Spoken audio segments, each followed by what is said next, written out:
General फैज़ साहब को 14 साल सज़ा आज मिला है मुख्तलिफ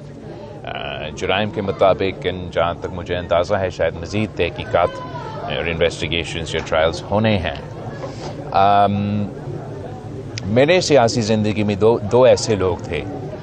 जो मैंने ख़ुद अपने आंखों से देखा है, जो अपने वक्त के फ़िरौन थे। और मैं समझता हूँ कि ये एक तो खान साहब खुद है, जो वज़ीर आज़म होते हुए हर किसी को जेल भेजने का ना सिर्फ धमकी अमली तौर पे भेज भी जाता था,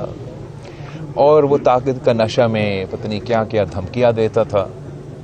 कि वो इसी भी निकाल देगा, वो फलां कर देगा, वो फलां कर देगा।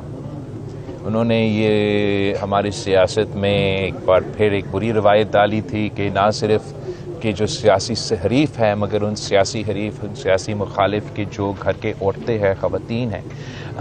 उनको भी